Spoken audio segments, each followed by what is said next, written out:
Pues nada, voy a daros un workshop de React con iniciación. Vamos a hablar un poquito de los frameworks, de para qué sirven y los puntos clave de React para que podáis empezar a arrancar vuestras aplicaciones.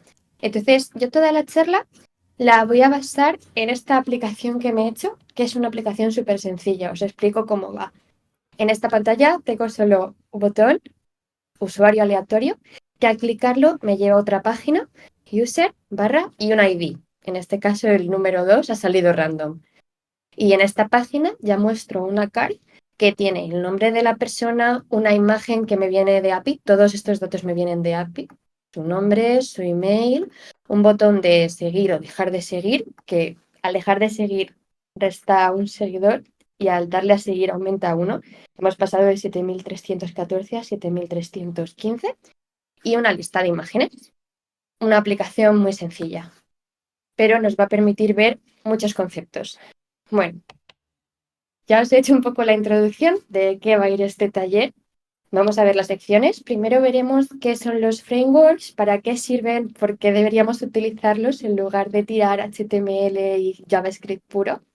Luego veremos cosas concretas de React. Pasaremos a algunos tips que os voy a dar para mejorar nuestras aplicaciones de React y finalmente os daré algunos consejitos para ponernos en marcha después de este taller. Pues vamos a empezar por los frameworks. Vamos a hablar un poco de los beneficios de los usos de los frameworks en aplicaciones web. Para empezar, ¿por qué utilizamos frameworks? Pues la necesidad de frameworks viene de la evolución de las páginas web y las expectativas de los usuarios. En los inicios, las aplicaciones web eran sencillas, principalmente páginas estáticas con muy poca interactividad. Era un enfoque principalmente de mostrar información y el JavaScript se utilizaba para agregar pequeñas funcionalidades, como por ejemplo los indispensables efectos de copos de nieve al acercarse la Navidad. El desarrollo de estas webs también era menos complejo, ya que las aplicaciones tenían menos funcionalidades, la cantidad de código era menor y por tanto su mantenimiento era más sencillo. En la actualidad tenemos aplicaciones web complejas, altamente interactivas y dinámicas, y los usuarios esperan que la web cargue rápido, que su uso sea fluido, que los datos se actualicen en tiempo real, que las interfaces tengan complejas y que se gestionen grandes cantidades de datos. El desarrollo web se ha vuelto más complejo, las aplicaciones tienen más funcionalidades, los equipos tienen más personas y se debe cuidar el rendimiento y la mantenibilidad al tener una cantidad de código más elevada. Los frameworks aparecen en este contexto y ayudan a asegurar el rendimiento y fluidez de aplicaciones complejas, a la vez que facilitan el mantenimiento y la escalabilidad de las mismas. Vamos a ver cómo se manifiestan estas ventajas de estas tecnologías. En primer lugar, la eficiencia y la productividad. Los frameworks proporcionan componentes y herramientas predefinidas que agilizan los procesos de desarrollo, de forma que podemos crear aplicaciones más rápido y con menos esfuerzo. En cuanto a reutilización de código, los frameworks fomentan la reutilización de código, lo que aumenta la velocidad de desarrollo, de nuevo, y facilita el mantenimiento de las aplicaciones. En React, los componentes y los custom hooks son un claro ejemplo de código reutilizable. Seguimos con la estandarización. Los frameworks establecen convenciones, algunos más que otros, y estructuras de códigos que promueven la legibilidad y favorecen la colaboración entre desarrolladores. Y una cosa importante, reducen la probabilidad de errores. La abstracción. ¿Qué es esto? Bueno, los frameworks nos abstraen los detalles técnicos de su implementación y nos permite centrarnos en la lógica de implementación, en la lógica de negocio, en el valor que queremos dar a nuestra aplicación. En el caso de React, por ejemplo, se utiliza un DOM virtual para mejorar el rendimiento de las aplicaciones. Este DOM virtual favorece que los renderizados de la página sean menores y por tanto haya una mayor fluidez en nuestros programas. Esa lógica del DOM virtual se nos abstrae totalmente. Nosotros no tenemos que pensar en ello prácticamente cuando programamos, pero recibimos todas las ventajas. Por otro lado, la seguridad. Muchísimos frameworks, o casi todos, implementan características que ayudan a proteger las aplicaciones contra vulnerabilidades, como por ejemplo la inyección de SQL o las secuencias de comandos entre sitios. Por otro lado, la comunidad, como sabéis todos los que estamos aquí, es una cosa muy importante. Los frameworks tienen comunidades activas que ofrecen soporte, documentación y recursos que nos facilitan salir de un problema en el que estamos enquistados y seguir aprendiendo siempre. La escalabilidad es otro concepto súper importante para las aplicaciones web modernas. No queremos que nuestras aplicaciones dejen de poder incorporar features y nuevos usuarios, y los frameworks suelen estar diseñados siempre para facilitar este escalado, lo que nos permite pues, hacer crecer nuestras aplicaciones, manejar un mayor volumen de tráfico y manejar más datos sin necesidad de realizar cambios importantes en nuestra arquitectura. Y por último, otro de los beneficios de utilizar frameworks como React es el mantenimiento. Los frameworks facilitan el mantenimiento de las aplicaciones ya que promueven un código organizado y modular.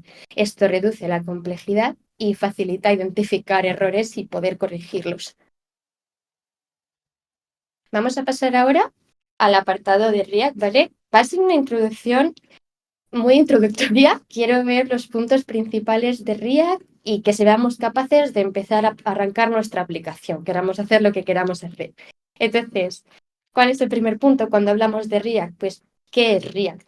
React es, como digo aquí, una biblioteca de JavaScript desarrollada por Facebook que se utiliza para construir interfaces de usuario interactivas y eficientes. Lo utilizan Instagram, Netflix, Airbnb y muchas otras empresas. Vamos a ver algunas de sus características principales que nos permitan desarrollar aplicaciones utilizando este framework. En primer lugar, tenemos los componentes. Los componentes son bloques de construcción como los Lego. Utilizamos componentes simples para ir construyendo aplicaciones complejas. Facilitan la legibilidad y la reutilización de código, ya que un botón que tengamos lo podremos utilizar en varias partes de nuestra aplicación. Por ejemplo, esta card de usuario, que era la que veíamos en la aplicación, está compuesta por varios componentes. Tenemos un avatar, tenemos un nombre de usuario, tenemos un botón de seguir y tenemos un listado de imágenes. Todos esos son componentes que al final componen nuestra card. Así se declararía un componente en React. Tendríamos una función que se llamaría followButton y retornaría un HTML, algo así como un HTML, ahora veremos qué es esto exactamente, que tiene un botón con un texto de seguir y unos estilos. JSX, ¿qué es eso que hemos visto antes que devolvía el componente? Bueno, pues React utiliza JSX, que no es nada más que una extensión de sintaxis de JavaScript, que nos permite escribir código HTML dentro de JavaScript. Por eso podemos devolver ese botón dentro de una función de JavaScript. Esto facilita la construcción de interfaces de forma intuitiva, porque, por ejemplo, nos permite poder mostrar información de forma condicional. Aquí, por ejemplo, si os fijáis en el texto de siguiendo seguir, estoy utilizando una ternaria de JavaScript que me permite mostrar el texto siguiendo o el texto seguir, dependiendo si mi boolean is following es true o false. Se mostrará siguiendo si is following es true y se mostrará seguir si is following es false. La verdad que JSX me parece que ayuda muchísimo a la legibilidad. Si seguimos, una cosa muy importante y que he dicho de las aplicaciones frontend modernas es que son dinámicas, tienen muchísima interactividad, el usuario puede hacer muchísimas cosas. ¿Y cómo podemos hacer que los usuarios interactúen con nuestros componentes de React? Pues a través de eventos. En React amplía un poco las propiedades que tienen nuestras tags de HTML y puede recibir distintos tipos de eventos. Por ejemplo, el evento onClick. En este caso, el follow button recibe una función onClick en el tag del componente que lo que hace es mostrar una alerta. Si estamos siguiendo, si el boolean is following es true, mostramos un alert de le dejaste de seguir. Si en caso contrario following es false, ponemos una alerta de le empezaste a seguir porque vamos a empezar a seguir a esa persona. Es una sintaxis relativamente fácil que nos permite ponernos en marcha muy rápido con los eventos de los usuarios. Vale, pero hemos visto una card muy compleja que tenía distintos componentes. ¿Y de dónde sale toda esa información que tenían los componentes? ¿Cómo podemos utilizarla? Vale, pues React lo que tiene es un flujo de datos unidireccional. ¿Qué quiere decir esto? Esto quiere decir que la información va siempre de padres a hijos, que esto favorece un seguimiento de los datos, favorece la legibilidad y, por supuesto, el mantenimiento de la aplicación, ya que si es más fácil de seguir el flujo de datos, es más fácil encontrar los errores que podemos estar cometiendo. Vale, ¿y en qué se traduce esto? En la imagen de la derecha tenemos el follow button, nuestro componente, y vemos que recibe dos propiedades, el is following y el onClick. Estas propiedades o props, como se las llama en React, pueden ser cualquier cosa. Pueden ser un objeto, pueden ser una función, puede ser un string, un number, lo que necesitemos pasar al componente. Y se las va a pasar el padre del componente. Luego en la imagen de la izquierda vemos el componente follow button, que ahora está recibiendo unas props. Las he definido en TypeScript. Tenemos isFollowing, que va a ser un boolean, lo que nos mande el padre, y tenemos onClick, que de nuevo va a ser una función, lo que nos mande el padre. Una vez obtenemos el isFollowing y el onClick de las props, aquí las estoy destructurando, vamos a poder utilizarlas en nuestro tag button que estábamos devolviendo con JSX. El onClick, pues, está pasando igual que lo hacíamos antes cuando hemos visto los eventos. Y el isFollowing se está utilizando como hemos visto antes, con una ternaria para mostrar el botón de siguiendo o el de seguir. Pero ya no es el componente el que se encarga de tener estos dos elementos controlados, el isFollowing y el onClick. Ya es el padre quien le dice cuál es el estado de esos elementos. Por otro lado, vamos a hablar del estado. ¿Qué es el estado? El estado almacena datos que son susceptibles de cambiar con el tiempo y que necesitan que se produzca un renderizado cuando estos cambian. Es decir, si queremos que los cambios de algún dato se reflejen en la interfaz, tendremos que almacenarlos en un estado. Si no, React no se va a pispar de que queremos que eso se renderice en la interfaz y no se va a ver. El estado se puede gestionar mediante hooks. A eso llegaremos unas diapositivas más adelante. De momento nos vale con conocer que el useState, que lo estamos utilizando aquí para los seguidores, es un hook que nos permite gestionar el estado. Podemos verlo pues en el useCard. El useCard tiene unos followers que están almacenados en un estado. Y vamos con el toggle flow, vamos a cambiar esos seguidores que estamos almacenando.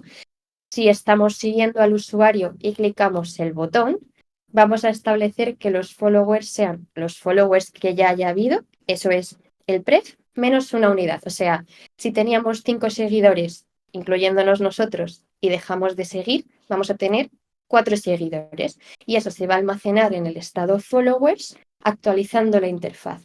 En el caso contrario, no estábamos siguiendo al usuario, hacemos clic en el botón de seguir y le empezamos a seguir. Entonces pasaría de 4 seguidores a 5 seguidores en este else. Eso actualizaría el estado isFollowing y se vería en la interfaz. Si vemos aquí estamos aplicando un montón de cosas que hemos visto antes. Estamos renderizando tags de HTML utilizando JSX. Estamos mandando props a nuestro componente follow button, tanto el isFollowing, que es el boolean que se está gestionando con un useState, como el TaggleFlow, que es una función que nos permite manejar el followers.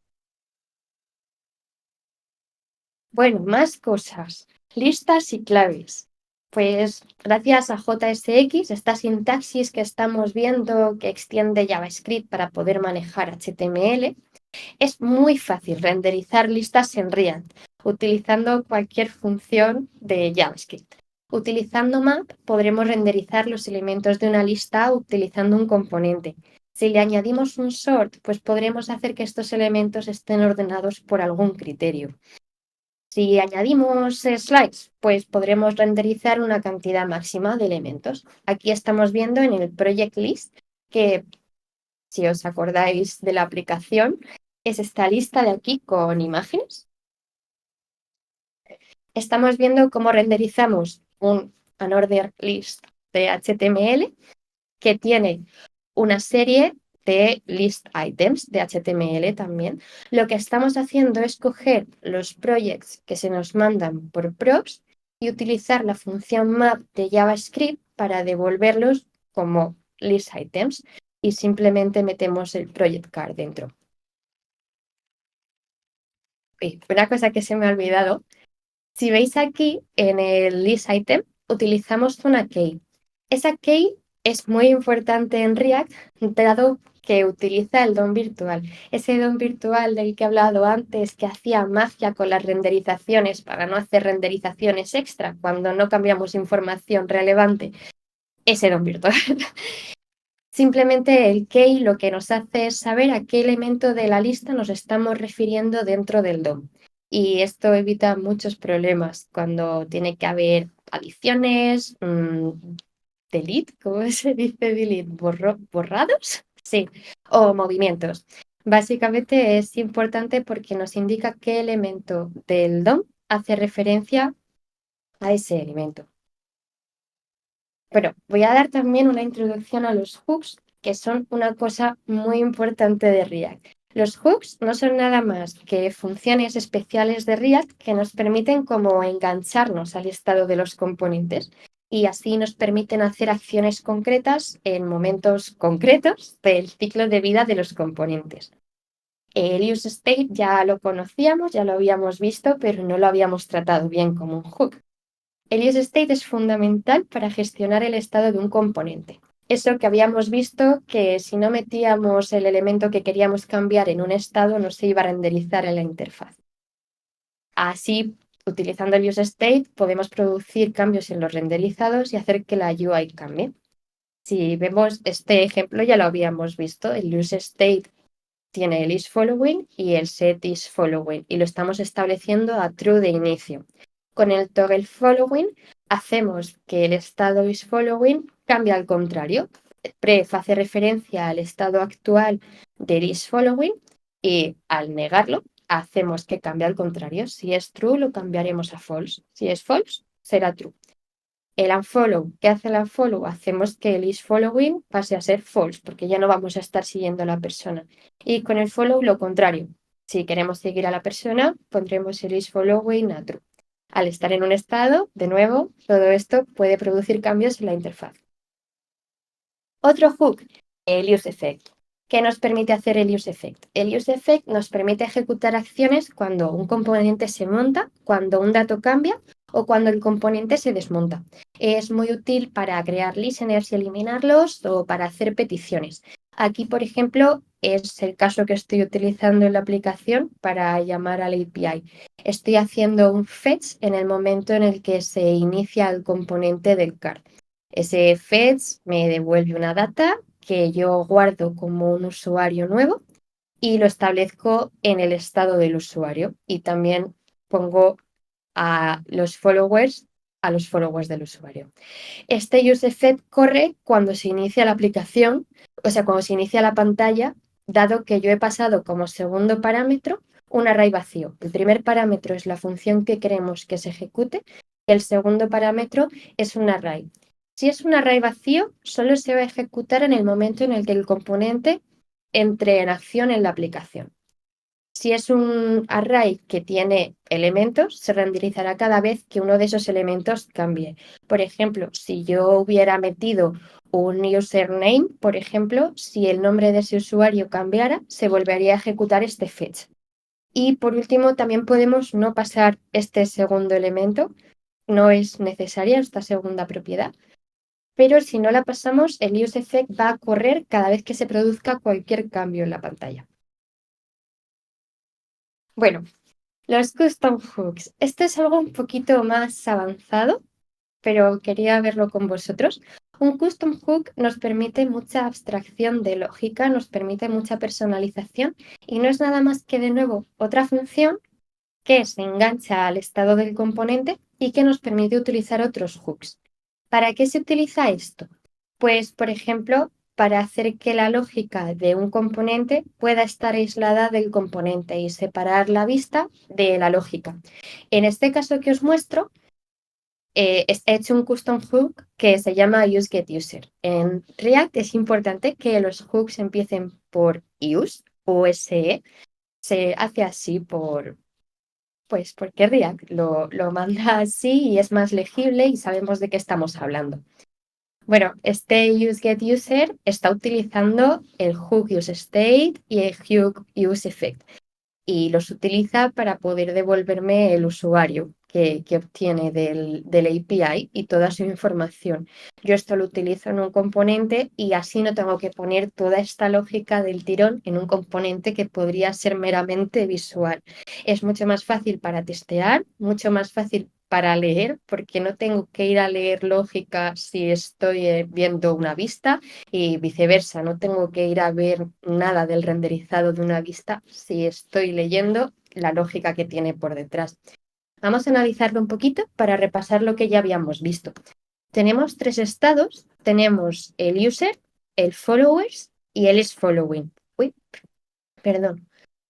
Tenemos un useEffect que arranca al inicio cuando se presenta el componente y que hace un fetch. Tras este fetch obtenemos una información que convertimos en un nuevo usuario y establecemos el estado del usuario a ese nuevo usuario que hemos obtenido. Y también establecemos los followers a los followers de ese nuevo usuario. El toggle follow también lo tenemos aquí declarado. Nos pone el estado de los followers a una cantidad u otra dependiendo si estamos siguiendo o no. Retornamos todos estos elementos, las funciones, los estados, todo, para poder utilizarlo desde el componente. Ya con utilizar este componente, o sea, con utilizar este hook, con este custom hook, perdona, el componente puede acceder al nuevo usuario que hemos obtenido desde API, a sus followers, a si lo estamos siguiendo o no, y a la función que nos permite seguirle o dejar de seguirle, el toggle follow. Es muy interesante el uso de los custom hooks para mejorar nuestras aplicaciones, la verdad, porque la abstracción de la lógica es súper importante. Aquí es como lo utilizaríamos desde el componente useCard. Estamos utilizando el custom hook useGetUser, que nos devuelve todo lo que hemos visto antes, el user, los followers, el isFollowing y el toggle_follow.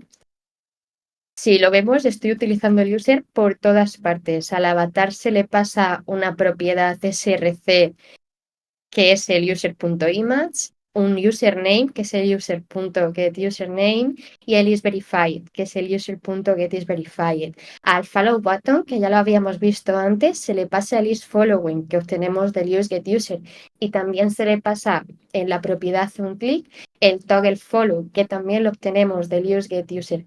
Queda una interfaz muchísimo más limpia, un fichero muchísimo más limpio en el que no tenemos por qué ver lógica para entender qué se está renderizando. Y bueno, hooks en React hay para aburrir. Tenemos los que ya hemos visto, el useState y el useEffect, y tenemos un montón más. El useRef se utiliza para hacer acciones con el DOM, el useContext se utiliza para manejar estados más complejos y para evitar problemas como el prop drilling. Hay muchísimos hooks y no hay que agobiarse con esto. Yo opino que los hooks hay que ir aprendiéndolos según se van necesitando. Los más básicos ya los hemos visto, el useState y el useEffect. Los siguientes serían el useContext y el useRef, en mi opinión, en lo que más se usa. Y luego es ir encauzándose e ir entendiendo qué vas necesitando en la aplicación e irlos aprendiendo poquito a poquito. No intentar hacerse un listado de todos los hooks sabidos y por haber e intentar memorizárselos, porque así no se aprende. Se aprende manchándose las manos. Bueno, vamos a ver también las rutas, porque la verdad es que vi una pregunta en el chat de Discord de una persona que no tenía muy claro cómo manejar rutas en React y pensaba que era muy complicado. Y hoy vengo a deciros que no es nada complicado. Bueno, a mí, por básicamente facilidad y reutilización, me gusta siempre tener las rutas como constantes en mi aplicación. Tengo aquí una app routes que tiene el home y el user. Es un diccionario, es un objeto que tiene un home y un user. El home es simplemente el directorio vacío y el user, que es la página donde aterrizábamos con la car del usuario en la aplicación, es un user barra user ID con 2 puntos delante. Estos 2 puntos delante nos indica que user ID va a ser una propiedad que le vamos a pasar a nuestra ruta. Por otro lado, tengo la Routes Builder. A mí me gusta mucho utilizar esta forma de manejar las rutas. El Routes Builder simplemente va a tener funciones que me van a permitir construir aquellas rutas que tengan alguna propiedad. Pues, por ejemplo, aquí la ruta del user va a recibir un user ID de tipo number y se la vamos a meter a la ruta. Bueno, vamos a ponernos manos a la marcha de verdad con las rutas. Vale.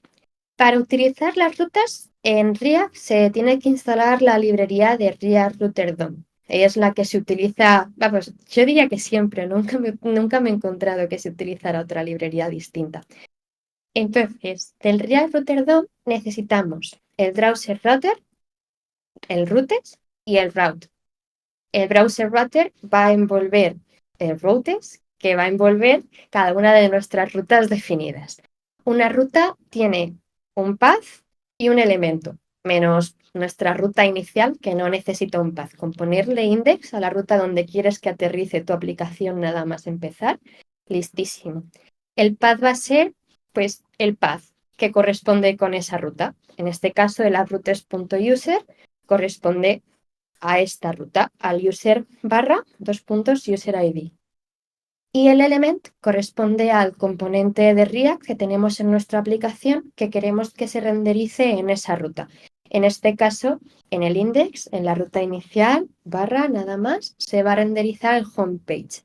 Y en la otra ruta que tenemos definida, el user barra y el parámetro user ID, se va a renderizar el user page. Vale, pero ¿qué son estos parámetros? ¿Cómo vamos de una ruta a otra?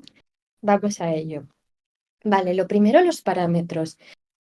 React Router DOM tiene un hook que se llama useParams. Con eso podemos obtener los parámetros de nuestra URL de forma muy sencilla.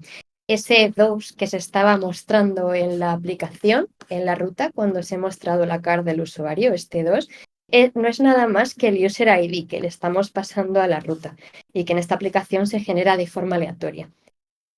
Una vez que utilizamos el useParams para obtener el user ID, vemos si es nulo o no y podemos mostrar nuestra user card con el ID correspondiente que estamos obteniendo de los parámetros de esa ruta. Por otro lado, ¿cómo podemos ir a otro sitio? Bueno, pues voy a volver a cambiar de pantalla. Si os acordáis al inicio de la aplicación, en la ruta inicial, en nuestro index, teníamos aquí un botón que al clicarlo, tachan, nos lleva al user barra y el user ID, que es un número aleatorio entre 1 y 10 que estoy generando. Bueno, pues, perdona. Para poder ir de una ruta interna a otra ruta interna de nuestra aplicación, utilizamos el link de React Router DOM. Simplemente utilizamos ese componente para renderizarlo dentro de nuestra página, nuestro componente o lo que sea. Le ponemos un to. El to debe ser la ruta a la que queremos ir. En este caso estoy utilizando mi AppRoutes Builder para generar la ruta del usuario con un ID aleatorio entre 0 y 12. Y entonces voy a la ruta de mi usuario aleatorio. Puede parecer un poco complicado, pero vamos a desglosarlo otra vez.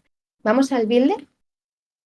El builder tenía un user que era una función que recibía un parámetro user ID de tipo number y nos devolvía una URL, user barra o user barra y el user ID que le habíamos pasado.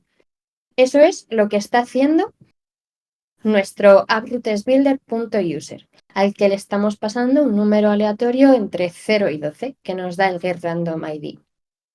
Al clicar en usuario aleatorio, simplemente el componente leak de React Router DOM nos va a redirigir a la página de nuestra aplicación que tenga esa URL, que como habíamos definido en el browse router, es nuestra página de usuario. Como podemos ver, aquí. Bueno, vistas las rutas, voy a daros una serie de tips que según yo y según gente con la que he trabajado pueden mejorar nuestras aplicaciones React. Lo primero son las traducciones. A mí me encanta añadir traducciones en React. Normalmente las aplicaciones que hago, las personales, las del trabajo según haga falta, las pongo tanto en inglés como en español.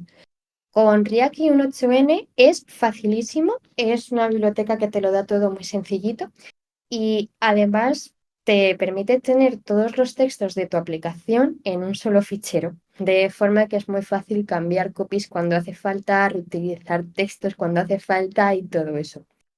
Por otro lado, si queréis que vuestras aplicaciones luzcan preciosas, React Icons es una librería súper chuli que tiene mogollón de iconos para todo lo que os podáis imaginar en mogollón de estilos distintos y que de nuevo es súper fácil de utilizar.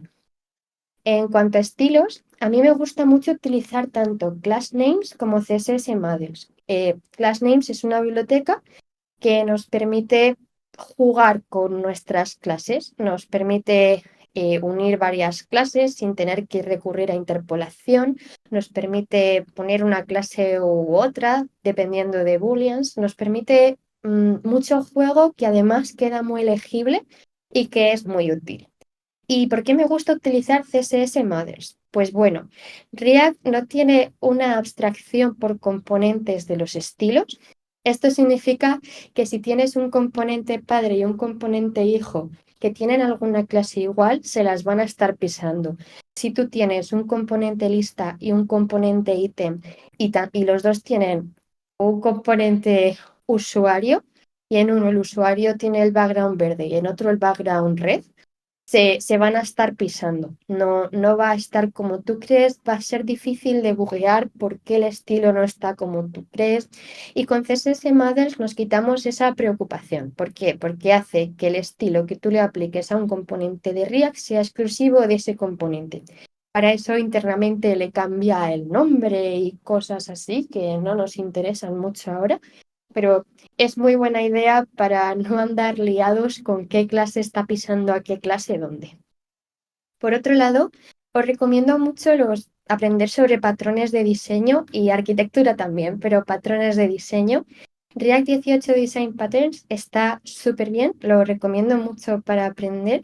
Y es que los patrones de diseño van a hacer que nuestras aplicaciones queden mucho más legibles, que nosotros entendamos mucho mejor cómo funcionan después de días sin tocar el código y además nos van a permitir aprender diferentes estructuras y cosas que nos van a permitir tener una lógica de programación mucho más avanzada. Para la gestión del estado, ya os había dicho que había un hook, el useContext de React, que nos permite hacer una gestión del estado más avanzada que el useState, pero si queréis echarle un vistazo a otra opción muy potente también, tenéis Tustan, que yo lo he utilizado en proyectos y es muy interesante. Y por último, yo siempre recomiendo mucho el testing de una charla sobre eso aquí con Mouredev y os recomiendo mucho que aprendáis. En React podéis testear temas de test de lógica con Jest y temas de test de interfaces, de que haya un botón, de que ese botón tenga tal letra, de que ocurra tal cosa cuando el usuario clica, con Testing Library. Las dos tienen una documentación muy buena, la verdad. Hay millones de vídeos en YouTube y me parece muy importante, la verdad, que demos aplicaciones en las que tenemos confianza. Y si no estamos testeando nuestras aplicaciones, no podemos tener confianza en ellas. Y bueno, voy a daros un poquito otros tips distintos de qué hacer ahora que ha acabado la charla. ¿Qué hace? Pues vale, nos has dicho cosas, nos han parecido bien, mal, mejor, peor, pero ¿qué podemos hacer ahora con esas cosas? Pues bueno, lo primero es seguir aprendiendo. Hay un montón de documentación en Internet, de código en GitHub que podéis leer, de libros que tienen muchísima información, de cursos que están súper bien. Y por supuesto en YouTube tenéis gente maravillosa, ya lo sabéis, haciendo un montón de cosas porque aprendáis. ¿Qué más? Pues tenéis que crear proyectos porque si no os pegáis con cosas no vais a aprender nunca. ¿Cómo podemos crear proyectos? Es que yo no soy diseñador. Bueno, pues Frontend Mentor tiene un montón de diseños diseñados específicamente para que los desarrolladores creemos productos y podamos practicar. Frontend Practice también. En Drive hay un montón de diseñadores que cuelgan sus diseños para que la comunidad los pueda ver y los podéis intentar copiar y darles lógica. En Pinterest también, igual podéis encontrar un montón de componentes, de páginas, de ideas, un montón que podéis intentar copiar y dar lógica, intentar que vuestros amigos la usen para descubrir qué más cosas le podéis meter. Todo es darle un poco de imaginación para intentar construir cosas y pegaros con cosas y que las cosas fallen. Y por último, os animo también mucho a colaborar con amigos que tengáis que también estén en proceso de aprender, con compañeros de trabajo, de universidad, de escuela, de lo que sea. En el Discord de la comunidad, por supuesto, aquí siempre hay muchísima gente deseando colaborar en proyectos o en estudios. Y con la comunidad, hay una comunidad open source muy grande que siempre tiene proyectos y donde puedes colaborar, acabes de empezar o seas un maestro de la programación. Y bueno, pues hasta aquí mi charla. No tenía mucho más. Y si escaneáis ese QR, tenéis la charla y el repositorio de GitHub donde está el código de la aplicacioncilla esta que he mostrado para que lo veáis si os apetece. Luego paso el enlace de todas formas por el grupo de speakers. Bueno, no sé, igual por el grupo de speakers y por otro más, no sé por dónde lo pasaré. Y nada, que espero que os haya gustado, que os haya picado un poco el gusanillo por aprender más de React o empezar a aprenderlo si no lo conocéis. Y que muchas gracias por haber asistido, que me ha hecho mucha ilusión.